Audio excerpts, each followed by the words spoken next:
Frankly, in their heart of hearts, I sense that the Chinese are really worried that they've lost Europe. The Indians are one of our strongest partners now in the Indo-Pacific because of this uncertainty about what China is up to. These are objectionable assaults on American infrastructure, on telecommunications, on the rights of Americans, and there's going to be a price to pay. Ambassador Burns, welcome to ChinaTalk. Thanks very much. Long time coming, Jordan. I'm a big fan of yours. I know we've tried to schedule this. I'm glad we can do it before I leave China next week. So you co-authored a book on Kissinger's negotiating style, the diplomat who, among many other things, probably had the most fun negotiating in U.S. history. As he described his Chinese interlocutors, he said, Mao, Zhou, and later Deng were all extraordinary personalities. Mao was the visionary, ruthless, and pitiless. Zhou, elegant and charming. And Deng, the reformer of elemental convictions. Do you ever get bummed out that the Chinese officials you were destined to deal with are so much more boring? I don't think they're boring. In fact, I think we have animated discussions, but I just want to say a word about Henry Kissinger. When I was a professor at Harvard, I co-authored with two other professors this book on Henry Kissinger, Kissinger the Negotiator. The main author, by the way, was Professor Jim Sebenius of Harvard Business School.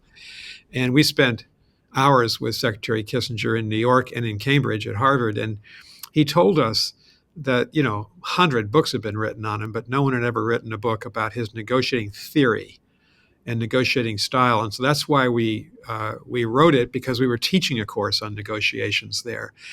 And then subsequently, when I was nominated to be ambassador, I spoke to him multiple times before I came to China, and then multiple times when I was in China. And then this extraordinary thing happened when he was 100 years of age. He came out here in the summer of 2023, here to Beijing for 5 full days, and I met him at the airport, and he was ready to go.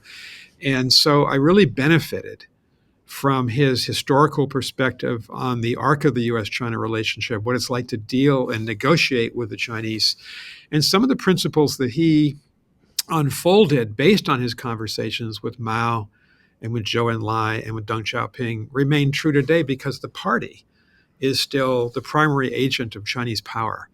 And so I find in my conversations with the Chinese leadership, and I'm having a series of outgoing meetings with ministers here and other senior officials. These are challenging discussions. I must say, as a career diplomat, I have a healthy respect for how well-trained these Chinese diplomats are. They're really worthy adversaries, and they're all thoughtful in many different ways. And we're having big picture discussions this week. I'm trying to do that as I leave, about where is this relationship heading? So they're not boring. It's a long-winded answer to your question. Great. All right. Well, we got a lot more Kissinger to come. Another quote from you. Kissinger, after taking Nixon to China, reflects on how the U.S.-Soviet relationship changed. Prior to my secret trip to China, Moscow had been stalling for over a year on arrangements for a summit between Brezhnev and Nixon. Then, within a month of my visit to Moscow, the Kremlin suddenly reversed itself and invited Nixon to Moscow. Suddenly, the Moscow summit was not elusive, and other negotiations deadlocked for months magically began to unfreeze. It seems to me like today we're in a period in U.S.-China relations where Beijing is not super interested in negotiating anything necessarily to the level that the U.S. and Soviet Union achieved over the course of détente. Curious for your reflections on that contention. Well, a lot of people have raised this with me in conversations. Is there an opportunity that we in the United States could look at the current situation in our fraught relations with both the Russian Federation and China and do a reverse Kissinger? That's what people have asked, right? And you're probably asking a variation of that question.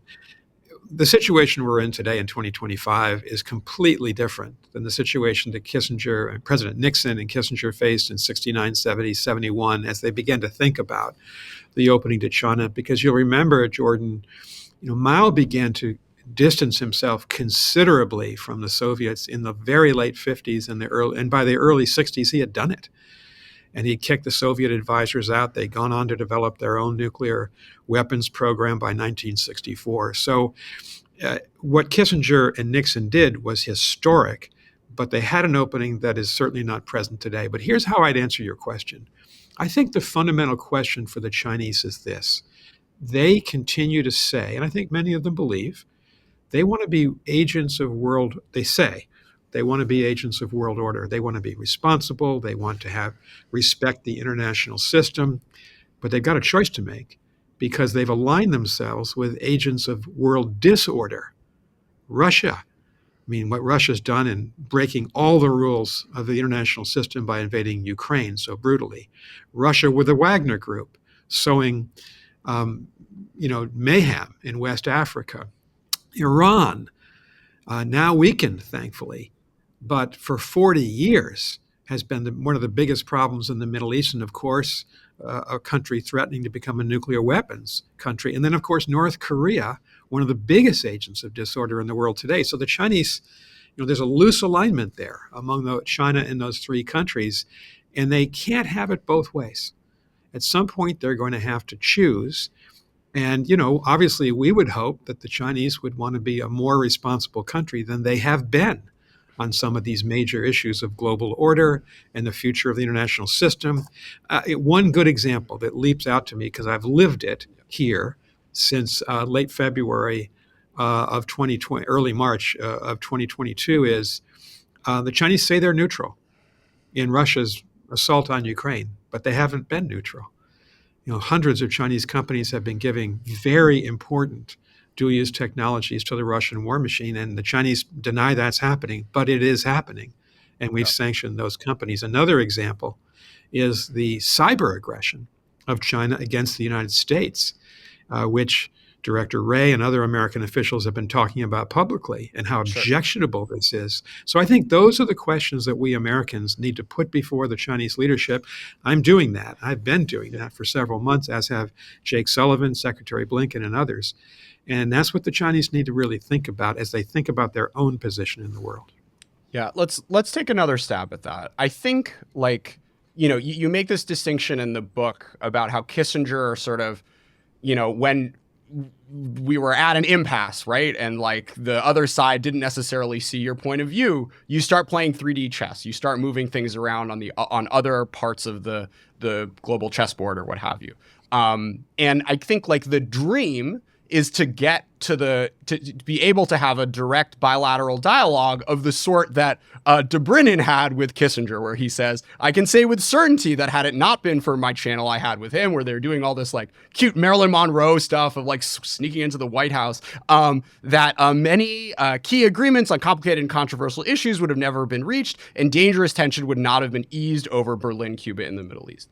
And the question to you, I guess, is if the sort of stage is not set for that, real dialogue where both sides are interested in really grasping, really trying to push forward solutions on the biggest, most knotty questions. What can dialogue do? Right. Well, dialogue does two things, and we do believe in it. First of all, it's the daily practice of diplomacy. There are 1,000 issues, metaphorically, in the U.S.-China relationship. We deal with an extraordinary range of problems with China. And so there are conversations from my embassy to the Chinese Foreign Ministry and other parts of the government here every day on all those issues. They take place in Washington with the embassy from the PRC as well. That's one order of business you've got to have. And we learned in this relationship, and I certainly learned after what happens when you don't have daily connectivity. After the Speaker Pelosi's visit to Taiwan in August 2022, the Chinese very unwisely and objectionably shut down 8 channels of communication. We went for several months until really November of 2022 with not a great ability to contact them. I was having meetings with the foreign ministry, but we didn't have our cabinet engaged. And then in early 2023, when that strange balloon drifted across the national territory of the United States in a strange Orwellian way, the Chinese then blamed it all on us when the president rightfully ordered the balloon shot down. Went through another 3 months, 4 months of no appreciable contact. And so that's a dangerous situation when the two strongest countries in the world, two strongest military powers in the world, where our militaries are juxtaposed very closely to each other in the East and South China Seas, you don't want to have be unable to have conversations if there's an accident or a misunderstanding.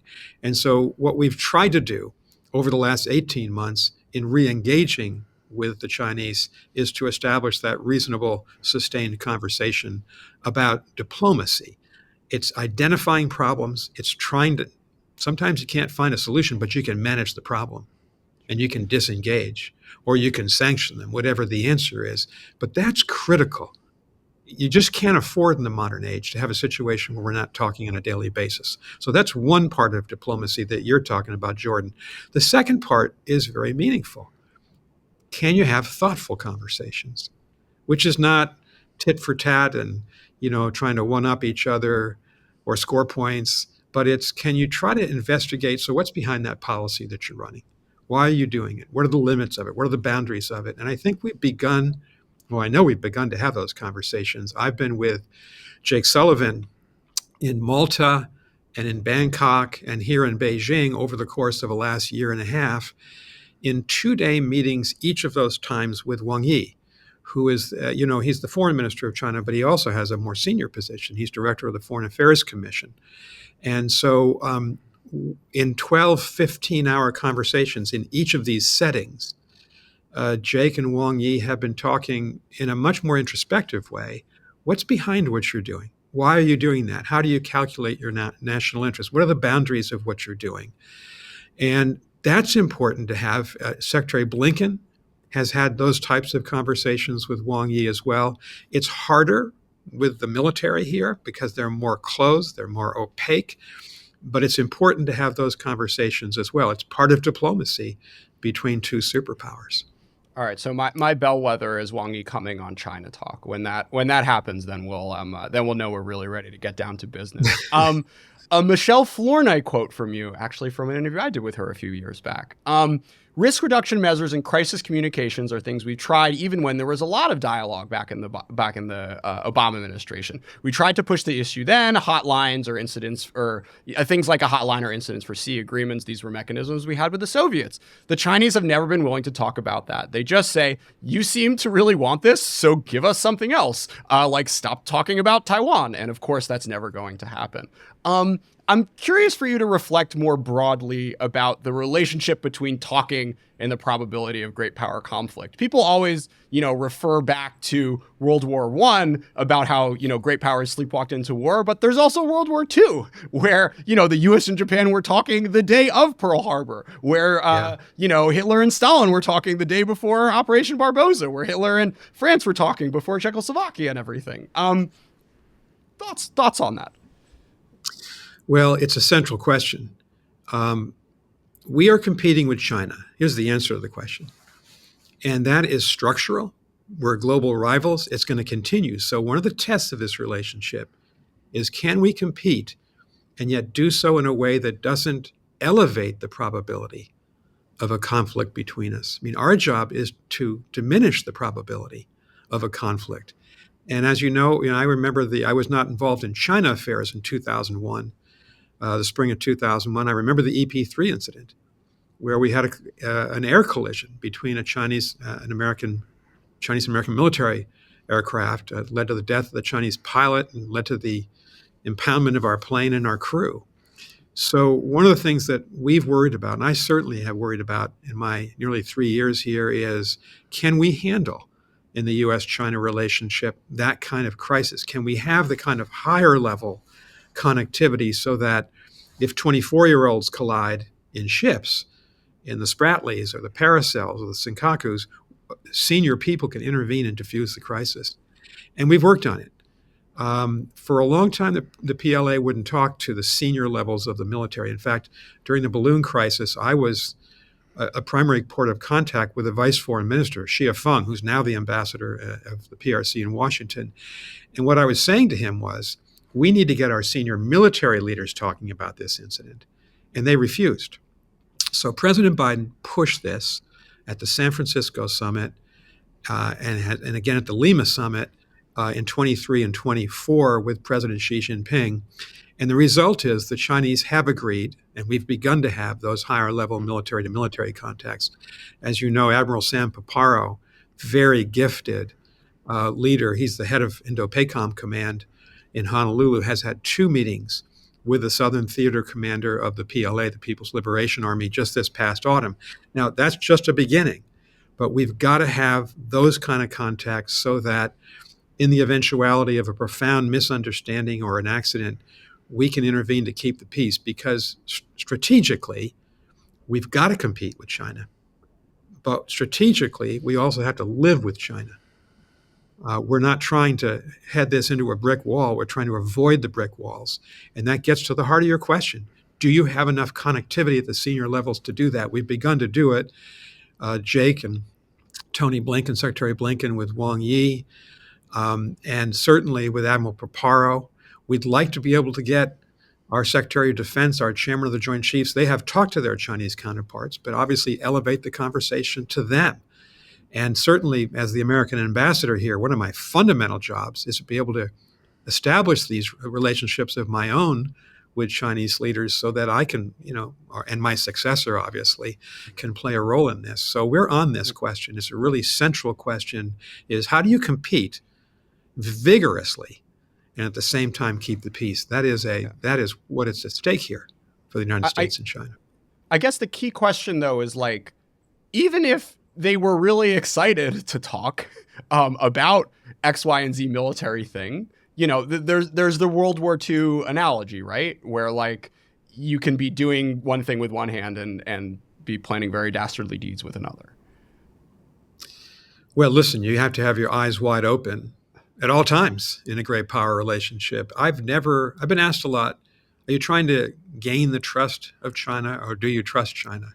And my answer to that question is always the same. It's not a question of trust.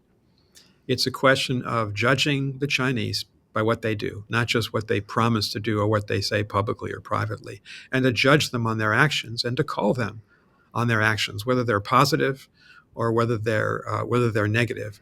What we have been doing here on a practical basis is basically running a relationship that is, in my mind, about 80% competitive. I think I spend about that amount of time on the competitive edge of this relationship, whether it's our military differences in the Indo-Pacific, our technology differences, human rights differences. I'm pretty sure a generation ago, when I was Undersecretary of State for Condoleezza Rice, our ambassador, Sandy Ryan, probably, and he was a really good ambassador, probably was 75, 80% engagement. I'm now 20% engagement. So you have to judge these countries by what they do. And obviously we have plenty of disagreements strategically and tactically with what the Chinese are doing.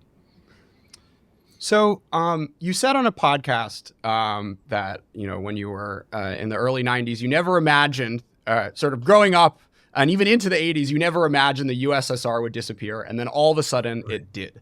And also noted that you didn't really like Reagan a lot in your 20s, but in retrospect came to respect his stance in the USSR. So there's the Gallagher-Pottinger thesis today, and I want to give them the full quote because people say they say regime change, but it's a little more nuanced than that. The U.S. shouldn't manage competition with China; it should win it. What would winning look like? China's communist rulers would give up trying to prevail in a hot or cold conflict with the United States and its friends, and the Chinese people, from ruling elites to everyday citizens, would find inspiration to explore new models of development and governance that don't rely on repression at home and compulsive hostility abroad. What's your reflection on the Reagan-inspired Gallagher-Pottinger playbook for U.S.-China relations today and into tomorrow? Well, by the way, I joined the Foreign Service. I joined the State Department as an intern 45 years ago in 1980, and then full-time as a diplomat in 82. And so I served in President Reagan's administration, and I think President Reagan was an absolutely key figure in preparing for the end of the Cold War, which, by the way, we didn't expect. I was actually at the White House between 1990 and 95 at the NSC, working for H.W. Bush and then Bill Clinton, and really right up until a month or two before the fall of the Soviet Union. Really, it was only until October, November of 1991 that we thought the Soviet Union would collapse. It was that late, and that was a judgment of our entire government. This is a very different situation. And I know it's tempting to compare that old Cold War, and I was part of it in the early stage of my career, to this time. But as you know, China is infinitely more powerful in its own self, in its own state, its economy. its technological base, its science and technology expertise, its incredible universities and research institutions, far stronger than the Soviet Union. That has to be said first. Secondly, I have a lot of respect for Mike Gallagher, and I've talked to him a lot about these issues, as well as Matt Pottinger. They're really smart guys. So they're trying to be thoughtful about this relationship. I would pose a couple questions, because I don't necessarily agree with what they're saying. The first question is, how are the Chinese going to react to a strategy where the Americans say, we're going to win this competition? That implies that China is going to have to change its system of government that's been in place since October 1st, 1949, in this party central state here in China. You've got to calculate how the other guy, the other state, is going to react in order to pursue a policy like this. The second question is how the Allies going to react to this.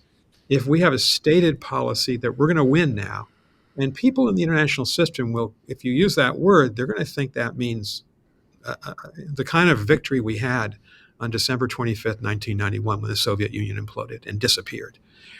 And so what that poses to Japan and to the Philippines, to Australia, to India, out here in the Indo-Pacific, to the NATO and EU, NATO allies and EU partners, because they're a big part right now of our ability to try to limit the options that the Chinese have around the world. And what do countries in the global south think of that strategy? Does it pay off for the United States? Does it win us more actually strategic weight in our relationship with the allies? Can you bring countries along in a strategy like that? I have real doubts that you could do that. And then it gets to the final question is, what does it do to maintaining this really uneasy balance of competition with China, which is a major focus, but also trying to get certain things done where our interests are aligned on issues like climate change, on fentanyl, where we're beginning to see the Chinese help us, but they need to do a lot more. On the military to military side, did they shut down all communications with us? So you have to think through upside downside, and I think there are a lot of questions about such a strategy as I understand it.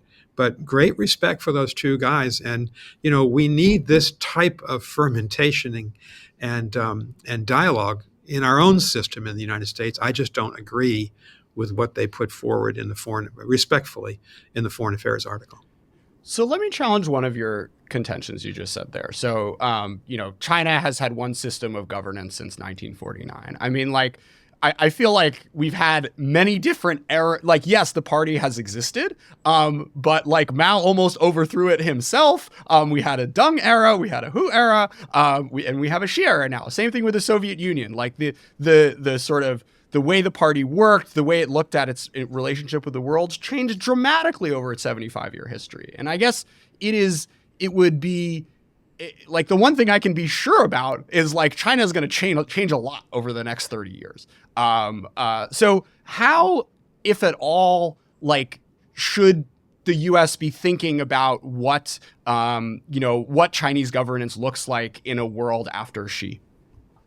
Part of being competitive, and we're waging a competitive relationship, is to object to much of that system, to object to the denial of basic human rights in Xinjiang and in Hong Kong and to Tibet. I've gone to church here in multiple cities. We object to the lack of religious freedom in this country. So that's part of what the competition is. It's normative. It's about the nature of what governments should and should not do in giving rights or denying rights to their own people.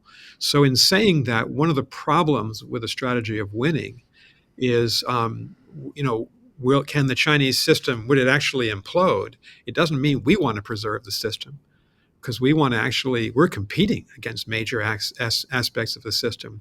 But you do have to ask the question, what would be the consequence of trying to win? And would it strengthen us in some ways? And what would we lose by our inability to work with them and work with others? That's the central question that's got to be asked.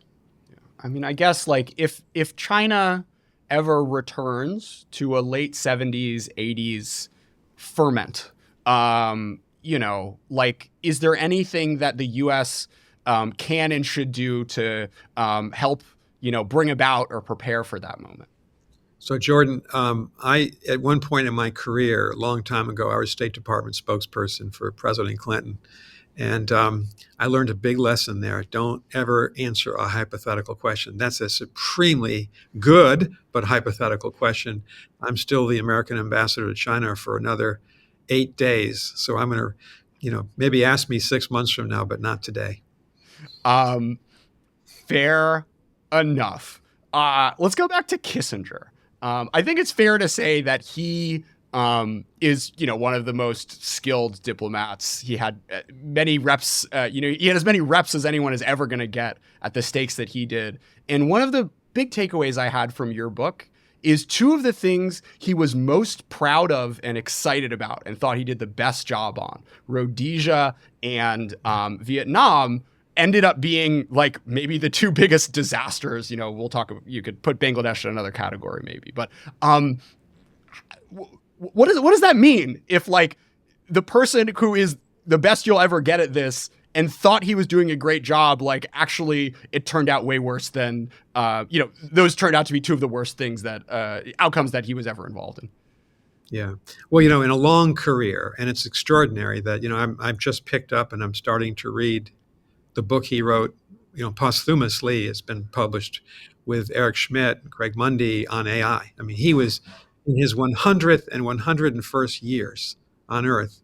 He was writing about AI. Think of the longevity of that career, which begins in Nazi Germany and goes through the Second World War and all the way through. So you got to respect the length here. No one's going to get everything right. He was intrigued by the fact that we wanted to write a chapter in that book about his attempt to begin to abolish white minority rule in Rhodesia, and then to get at the bigger question of the apartheid regime in South Africa. And he made clear to us, this is 1975-76, that he and President Ford had decided they wanted to separate themselves from the white regimes in then Rhodesia, later Zimbabwe, and South Africa. He didn't succeed. But I think what we did in doing some of the research of the book was to talk to many of the American diplomats and other diplomats from around the world with whom he worked. And most of them would say, well, he didn't succeed as Secretary of State, but he laid the groundwork for the Lancaster House Conference in 1978, just a year after he left power, that overthrew white minority rule and established the modern state of Zimbabwe. And so he was very interested in that we were going to study that, because he said it kind of been forgotten as part of his work. And he leaned into it and spent a lot of time with us going through his strategic assumptions and what he tried to do tactically. The other thing, Jordan, that I remember very clearly from our conversations with him, and I also talked to him about this as I was preparing to come out here, is that, there's been a lot of criticism historically of Secretary Kissinger that he was denied, he didn't elevate human rights, or the nature of the regime he was negotiating with, in this case, the Soviet Union or Communist China, Mao's China. And he made a point, and I think Neil Ferguson, his biographer, has been making the same point, that he thought that the prevention of nuclear war, driving down the probability of nuclear war, creating some kind of balance in great power relationships, was a highly moral, his words, objective. And I thought that was an interesting product of all the conversations that we had with him. And so as we talk about U.S.-China relationships, we've taken the position that we cannot afford not to talk about human rights. I just issued a statement a couple of days ago about a young man named Ekpar Assad, who is a Uyghur, young man's Uyghur, who's been incarcerated for the last 8 years unfairly, because he was trying to promote better relations between Han Chinese and Uyghurs. We've decided we've got to stand up for the human rights deficiencies here, and they're massive, of the People's Republic of China. So we've made a different calculation decades later, but that's how he responded to that criticism of that he was not sufficiently concerned about human rights. Yeah, slightly different question. I really like the Rhodesia chapter, and I think you guys made a great illustration of just how much of a tour de force it was from him, at the negotiation table to like doing the 4D chess of lining Nyerere up and the South Africans up. But like, and yes, you convinced me that it helped get Zimbabwe created. But like the fact that Zimbabwe getting created was like one of the biggest, humanitarian catastrophes of the past 30 years. But the idea that you wanted to end white racist regimes, that was the right thing to do, to fight Sure. against white racism. Sure. Obviously, Kissinger didn't foresee what would happen with Robert Mugabe in Yeah. the ensuing decades. I guess maybe it's just like it is ironic that he spent all this time trying to he's really in the moment was very proud of like doing this work to end the war in Vietnam, and then it turns out how it does. Salt Typhoon. Should I be more annoyed with the Chinese or with the U.S. cybersecurity establishment for allowing it to happen in the first place? You should be annoyed with the Chinese. Okay. And one of the points I've been making as well, to the Chinese leadership in recent weeks is you've gone way too far. These are objectionable assaults on American infrastructure, on telecommunications and other aspects of our infrastructure, on the rights of Americans. And there's going to be a price to pay. As you know, we've already begun to sanction some of the companies, the hacker groups involved in this. It's become a major issue in this relationship, and not just with us, because as you know, the Chinese have been going after in these extraordinarily aggressive cyber assaults a lot of American allies in Asia and in Europe and other countries. So we've made it clear to the Chinese, as have some of the allies, that this has got to stop. There have to be boundaries here. And it gets to this. What I've been thinking about as I wrap up my time here is how aggressive the Chinese have been on multiple fronts, on cyber, in the South China Sea, these repeated attempts to intimidate the Philippines, our treaty ally. Their attempts to intimidate the Japanese, Japanese administrative control of the Senkaku Islands. We've been having conversations with the Japanese about this, and we both objected to the Chinese. What they've done recently over the last year on Taiwan, the simulated blockade earlier in the autumn. And then to think about this massive undertaking where all these Chinese companies, and the Chinese deny this, but it's true, are giving very critical support to the Russian defense industrial base and allowing Russia to continue this war in Ukraine the way they have. And there are other examples from what the Chinese are not doing to use their influence with Iran to stop the Houthi rebels in the Red Sea. So on issue after issue, the Chinese, over the top assertive against American, Japanese, European interests, and there's a price to be paid for this. I've tried to tell people here, you have united both of our political parties in Washington. And both houses of Congress rightfully are pushing back against you because of the number of assaults against really important, in some cases, vital American interests. And they've just got to understand how big a hole they've dug for themselves as they prepare to work with another administration. Well, or let's stay on like Chinese international aggrandizement.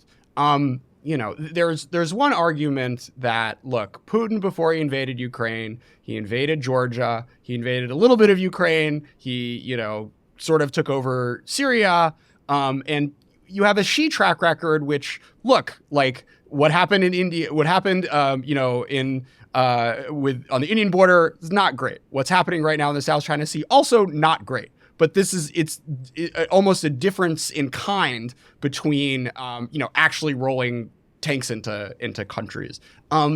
Is that fair? And sort of how do you reflect on what Chinese international aggression looks like when you're thinking about even more scary, eventualities like a blockade or invasion of Taiwan?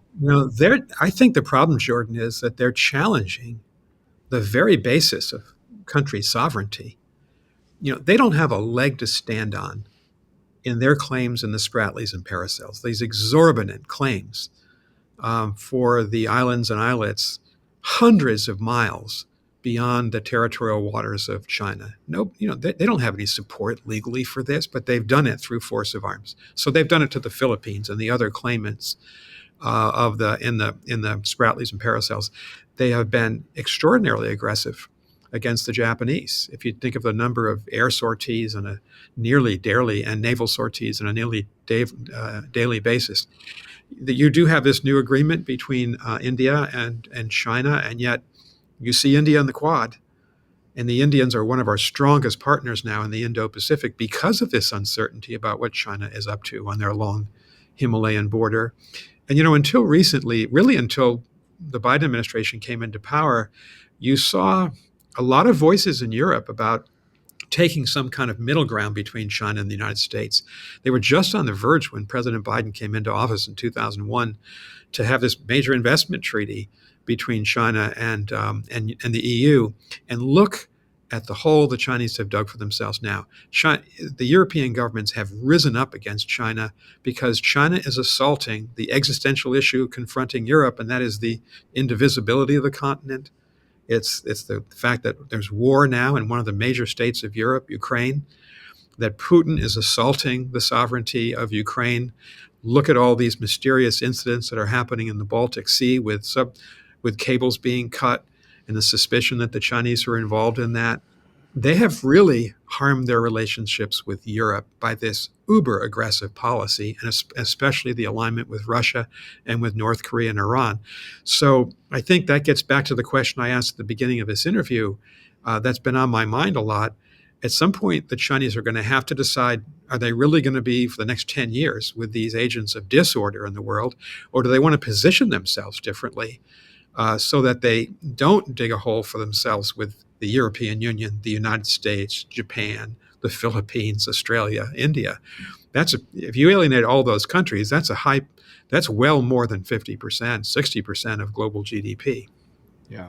I mean, it comes to a question, which I guess is like sort of my theory of why they keep doing this, is they don't actually see as many costs as they could, and they don't really think they're going to trigger, World War III or, global 50% tariffs or what have you. So I don't know. How would you like, I know it's been a big emphasis and big success of the Biden administration on signing a lot of, new military agreements, and we've got AUKUS and we've got the Quad.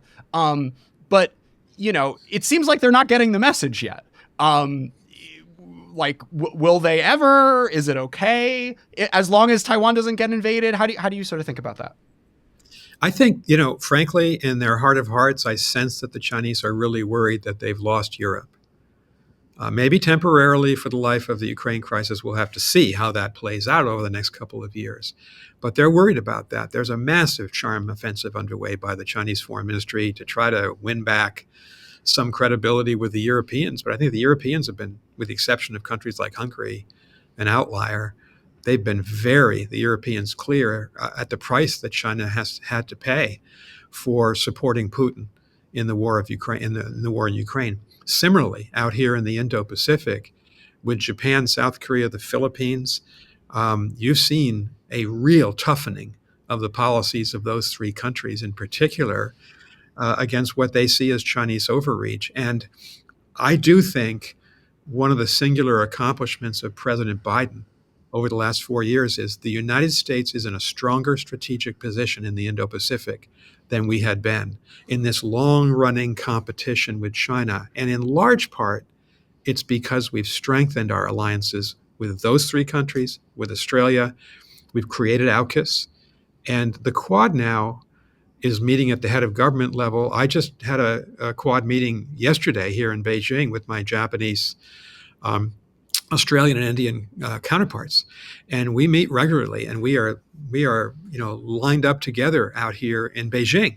And so that wasn't the case 5 or 6 years ago, but it's the case now because of Chinese overreach. So there have been penalties here that the Chinese are very well aware of. And I just thought I should say in this context, one of my takeaways as I conclude my time here in Beijing is the allies of the United States in the Indo-Pacific are force multipliers for American power. Academically or politically, diplomatically, a lot of people just look at this competition between the U.S. and China and they try to size up the weight, economic, strategic, military of the two countries and compare. That's not a valid comparison because on the U.S. side, China has no allies to speak of. On the U.S. side, you've got to put Japan in the U.S. alongside the U.S. and the Philippines and Australia, and in many ways, India, to measure strength. And so for me as a diplomat, the most important thing we can do in this competition is to keep the allies close. And I also I say mean, that as a former American ambassador to NATO. And I was there on 9/11. Let me name two countries that stood up on 9/11, called me immediately in the aftermath of the strikes in New York and in Washington against the Pentagon. The Canadian ambassador called me first and said, let's invoke Article 5. And the Danish ambassador called me. So I am an alliance-centered American who believes that these allies are just precious strengths for America because they multiply our power. And these are reliable countries who have been with us through thick and thin. And as I walk away, from this job, I've been working very closely with all those allied ambassadors here, and we are better off for it. And so I really hope that the United States is going to remain true to those alliances because they're in our self-interest. So I appreciate the sort of national power framing and kind of looking at not just U.S. versus China, which is probably going to be a wash or maybe over the next 20 years, but we really start to see the gaps going from 25% of global GDP to, as you said, up to 60%. And I think this kind of gets to a question of what is the scarier world state? Because there are a lot of instances in history, if you look in the Nazi archives, in the Japanese archives, in the Weimar Germany archives, where you see leaders who see that they're hitting an inflection point, and even if they don't have good chances, they're only going to get worse. And that's has happened in the past times where you've started really awful and tragic wars. But there are also times where countries have seen the sort of writing on the wall and realized that maybe there's a different, more peaceful approach to engaging with their neighbors. Thoughts on what sort of global shifting power balances mean for today and maybe tomorrow's Chinese leadership, and what could the U.S. and the rest of the world do to help push the thinking one way versus the other? It's a very thoughtful question, Jordan, and we should you'd need an academic seminar on this, or we could design a whole course at a university, frankly, around it. I think that obviously the United States needs to keep the allies close. They're critical for the United States in the 21st century. We are still the single most powerful country, without any question, across all the dimensions of national power. And we want that to continue. We don't want China to be that country. We want the United States to be that country. But what's unusual about this century, what's changed in this century, is that you can't stand alone. Isolationism won't work in a world that has so many different power vectors and challenges that are transnational in nature. And so we've got to have these allies. That's point one. Point two, obviously the United States needs to strengthen its game and our strategy in the global south. I was in Lima with President Biden. I stayed an extra day and spent some time with Peruvians who are very smart about China, by the way, and they're very involved with China. And it's painful to reflect upon the fact that 20 years ago, the United States was a leading trade partner of nearly every country in South America. And now China is the leading trade partner, I think, of every country but one or two, Colombia and one other, in South America. And so we need to have a concerted, bipartisan, long-term national strategy to be more engaged economically, politically, diplomatically, in both sub-Saharan Africa and South America in particular. Central Asia is another place. There's a real battle for that kind of power influence in the ASEAN countries here in Asia. And that is something we have to do. I think we also have to stay engaged as a society with China.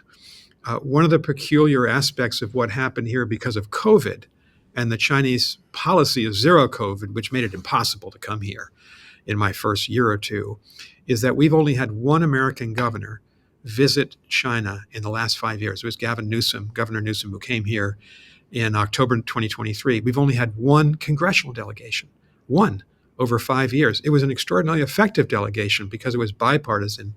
The Majority Leader Chuck Schumer came out with Senator Mike Crapo of Idaho and 4 other members of Congress, 3 Republicans, 3 Democrats. They were very effective in their meeting with President Xi Jinping on fentanyl. They actually arrived the day of the Hamas attack, October 7th, 2023, against Israel, on that issue. And so what I hope, and my message going back to Congress when I meet with members is, and I become a private citizen, is to say, we need members of Congress to come here. And we need China hawks, and I consider myself in many ways a China hawk, by the way, to be here to size up the adversary and to see this country up close. It's not a nice thing to do. You do it because you need to understand the adversary better on the adversary's home turf. So those are some practical things that I think we should try to do on a bipartisan basis, because we want to preserve bipartisan rough consensus on how to deal with the Chinese. But as I think, how do we strengthen our game? Those are a couple of ideas. Saying things go well, and the next 10 years you have an increasing global national power balance where the US and allies are gaining on China and friends. Like, what can the US do to communicate that to China in a way where they don't do they don't see that the same way Imperial Japan did in 1941? Well, the Chinese are already looking, and I read the Chinese press every day, obviously, my staff and I. The Chinese are already trying to make the point, as they look ahead to the next couple of months, that the United States is an unreliable ally, and that the United States is becoming increasingly insular and isolationist, and China is not. This is just Chinese propaganda. The Chinese play by the rules, that they're invested in the international system, that they're responsible, you can count on us. So if we walk away from the Paris Climate Change Agreement, that the Chinese are saying, if the Americans walk away, they're going to be irresponsible, but we Chinese will not walk away. We should not want to give the Chinese those successes. And so remaining engaged in the international system, if you want to be effective in the global South, you have to be present in arenas that are important to the global South. And that gets to climate change. It gets to trade. It gets to long-term infrastructure lending that won't bankrupt and lead to massive indebtedness on the part of these countries. And the Biden administration has begun to make real changes there. We just need to have that continued, I hope, in the future. And here Congress can play a big role, which is another reason why I really hope we can get senators and members of the House out here, take a look at this, take a look at the competition, and figure out from the ground here how we can be more effective. Keeping allies with us is going to be absolutely critical. And that's why being respectful of our NATO allies, being respectful of their basic sovereignty and borders, I never thought we'd have to say that, is very important, I think, in the power balance between China and the U.S. Well, China just is trying to take islands, but at least Trump is offering to buy them. I mean, look, that's something. Look, our fundamental, Jordan, can I say this? Because that's a really important point you just made. We have had the strategic advantage. We're winning the argument globally against Russia on whether or not Russia had the right to invade Ukraine. It didn't. And we are winning the argument globally, I think, that China does not have the right to use force across the Taiwan Strait, that it ought to commit, it must commit to a peaceful resolution. But if you don't act like that yourself, if you contest other countries' sovereignty and borders, allied countries, it gives a pass to Putin and Xi Jinping that we shouldn't want to give them. Other advice for the incoming administration, your successor? Well, what I've actually tried not to do is to give a lot of specific advice. I've been asked a ton of times, comment on this or that statement, or what's the new administration going to do? And I've declined because obviously they have a right to figure out what they want to do, get their team together, and I don't want to complicate things. But we just talked about matters of high policy about how the United States should act in the world. I gave you my honest answer. But I'll say this about the new administration. I don't know Senator David Perdue, But when he was nominated by President-elect Trump, I said publicly that I wished him well, that I congratulated him, wished him well, and that I would give him as much help as I can. And I've reached out to him, and I hope to meet him before he goes out to China. And I really want him to succeed, because if he succeeds, the country succeeds. And we have a huge mission out here. We have one of the largest American embassies in the world in Beijing, and our 4 consulates in Shenyang and Wuhan and Shanghai and Guangzhou, 48 U.S. government agencies. And I think he's very well qualified, as I've seen, based on his career and what he did in the United States Senate, to be the American ambassador. And I really want to wish him well. We out here are nonpartisan as civil service. We were nonpartisan throughout the election. It didn't come into the lifeblood of this embassy at all. And I was really proud of our team. As I've thought about it, and I've explained to people out here, we have enough problems dealing with the government of the People's Republic of China. We want to stay out of the divides back home. And that's why I thought it was really important for me to say, I'm going to give Ambassador Perdue, when he does become an ambassador, all the help I can. So Kissinger pioneered many things. One among them was Kissinger Associates, and the sort of path where former officials, end up serving government relations jobs for countries and companies. Has that been like a net positive, or more neutral or negative development over the past 50 years, that this is something a lot of former officials end up doing? I think it depends what the nature of the activity is. And I retired actually the first time from the Foreign Service in 2008, and I was a professor at Harvard. That was my main central thing that I did, but I also consulted for a DC consulting firm, and I found it really interesting and enriching. And so, people have to make their own choices as to what they do out of government. What are your biggest outstanding analytical questions about China? It's a very good question, because we've been thinking about it here. I think the biggest question is, how does China want to lead as a global power? And just give you 2 examples. Who do they want to work with most prominently? And again, as we've talked about in this interview, can they work more effectively with Japan, with the United States, with Western Europe, the EU and NATO? Because they've got real problems in working with all of us now. And I think the door is open. We would like to see China be a more responsible country on these big international questions than it's been. The door is open to that kind of cooperation if they're willing to walk through it.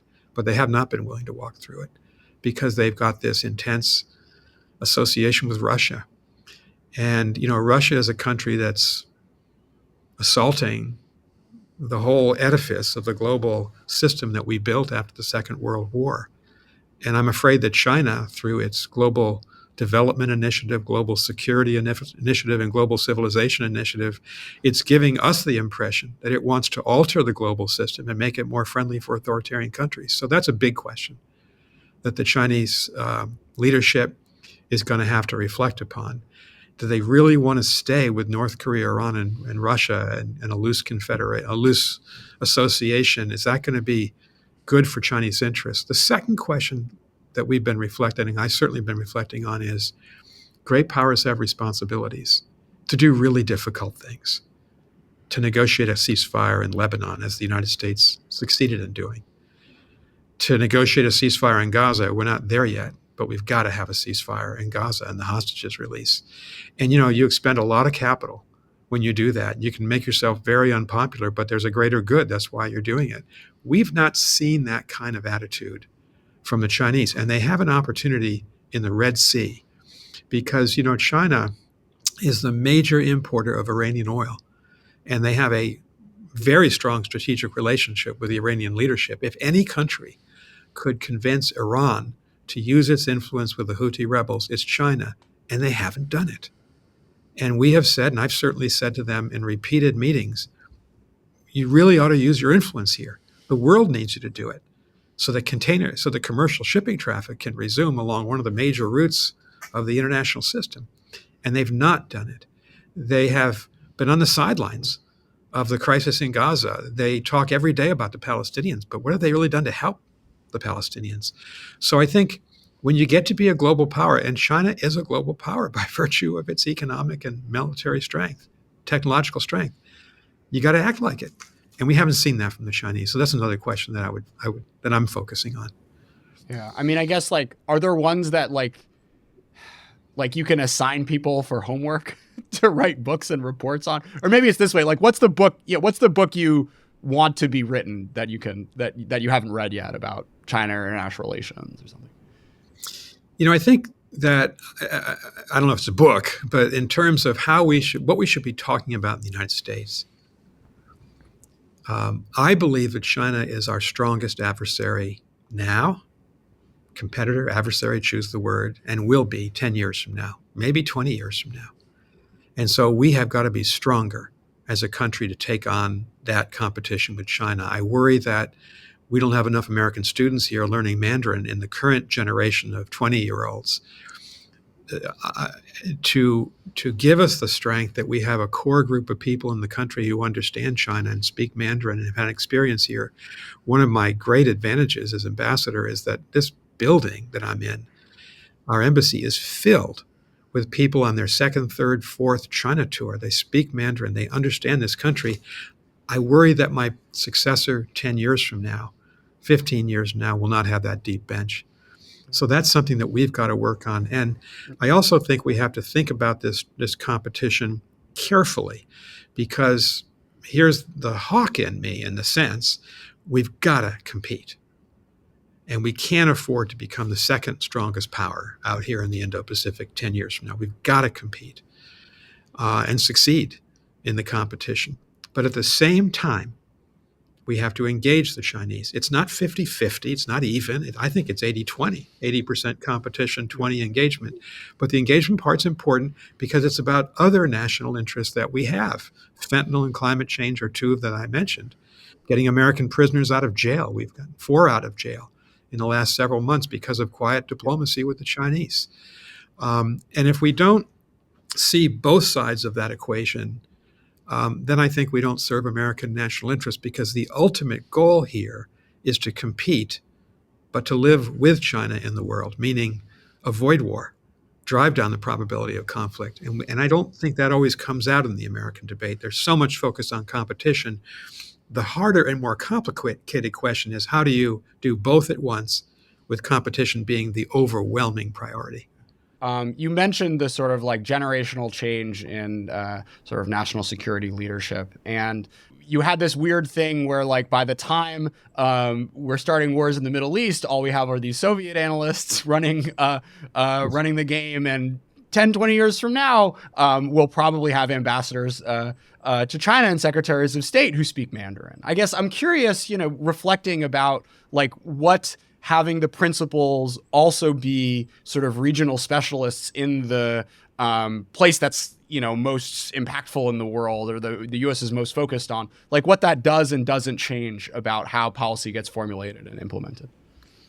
Well, as you know, my career has been in the American Foreign Service, and I'm so proud of the Foreign Service. I'm actually a big proponent not of being a generalist. And that was, here's where I disagree respectfully with Secretary Kissinger.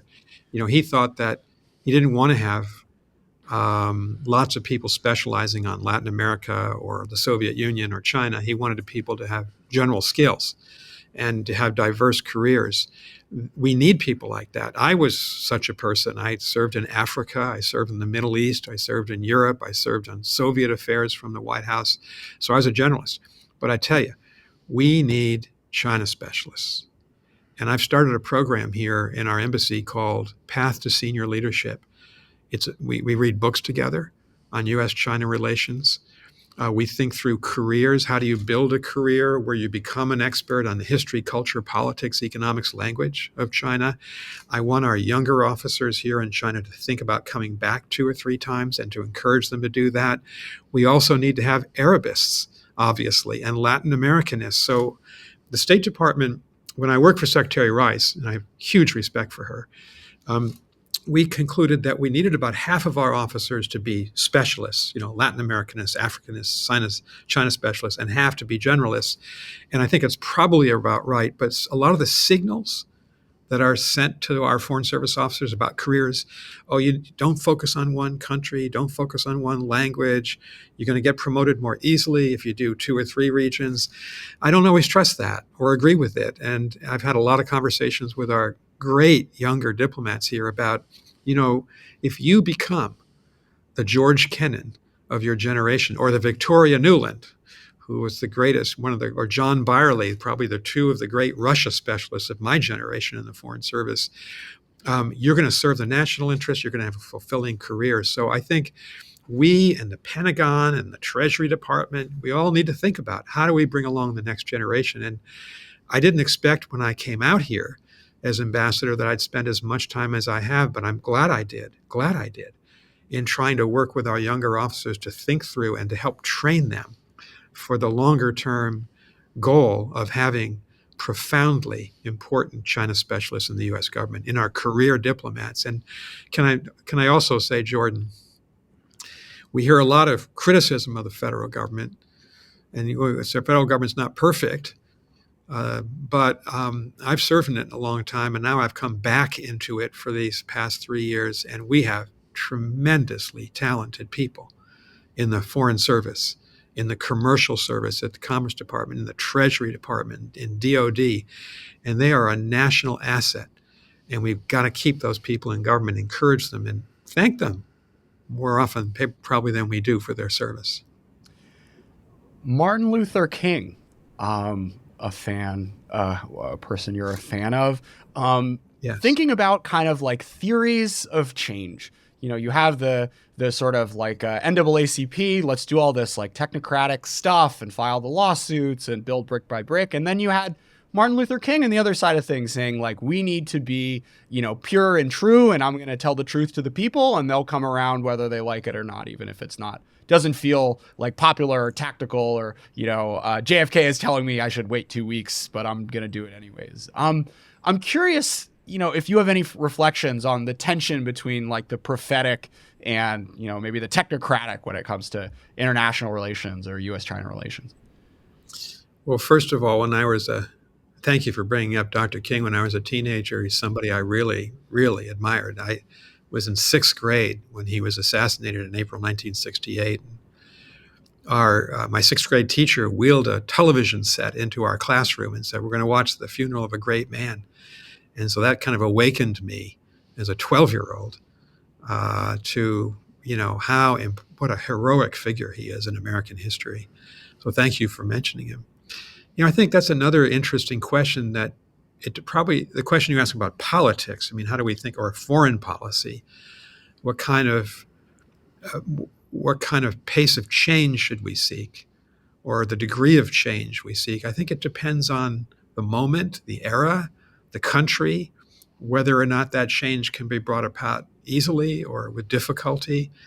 But I think, the United States has played the most important role in the world since the end of the war 80 years ago. We're commemorating that. Here in China, we're working to commemorate the end of the war because we were allied with China back then. I think a lot of the battle for the future is going to be within the United States itself, in terms of what we tell each other about our responsibilities as a great power to the rest of the world and to our own country. And I, as a career diplomat, deeply believe the United States has to be outward focused, true to its allies, maintain those alliances, see the allies as force multipliers, as adding to American power. And they also add to the normative struggle that we have with communism. Communism in China, communism as pseudo-communism or authoritarianism as practiced by Vladimir Putin, that we differ with them and we object to the fact that they deny individual liberties and individual freedom, and we support that. So we can't win these battles if we stay at home and if we forsake our alliances and don't think strategically about American power overseas. I think that's part of what's going to happen in the next 10 or 20 years will depend on our own national conversation about these issues.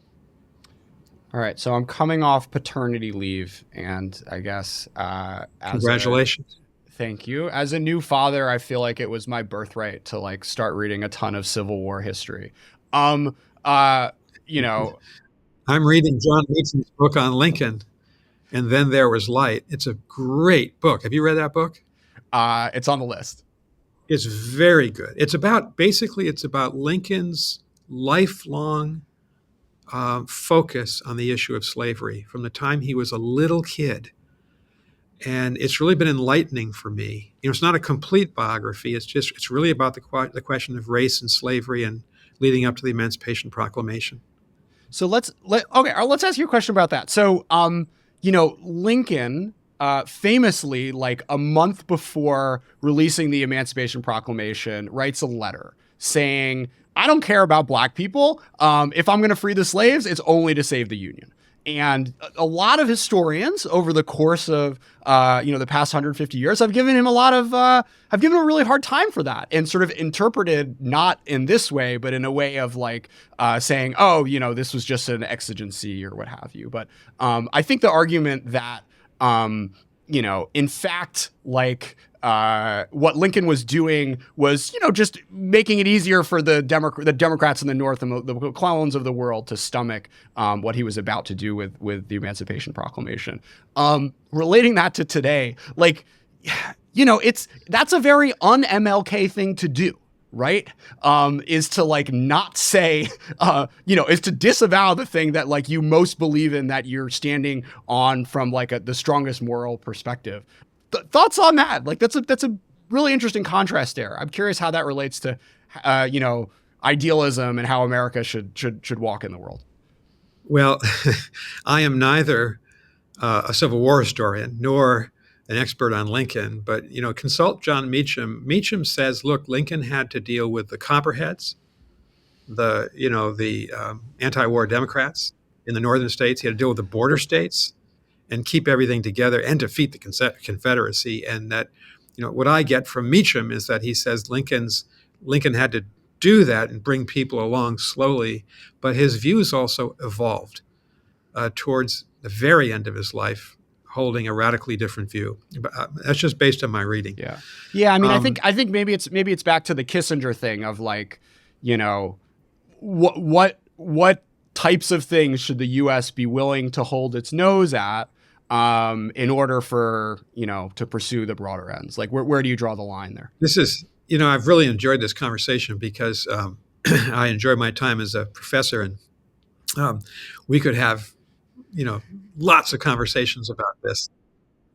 We should have waited 2 weeks, Ambassador Bird. We can do it again, Jordan. But I think in that context, here's how I would answer your question. I've lived in 8 countries in the last 52 years. I started when I was 17, living overseas. And in Africa, in the Middle East, in Europe, and in Asia, places where I've lived, and other places where I've traveled, what stands out in the minds of foreigners about the United States is we believe in human freedom. That's how people see us. And that while we are not a perfect democracy, we are a democracy. And we have a balance of power.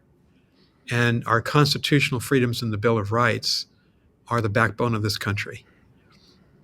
The second thing I think that people really appreciate about the United States is, however imperfect we have been in getting some things wrong, like the Iraq War back 20 years ago, that we are devoted to being a responsible global power and that we're a good ally, that when other countries get in trouble, we back them up. And as I saw on 9/11, when I was ambassador to NATO, when we get in trouble, our best allies back us up, like Denmark and Canada.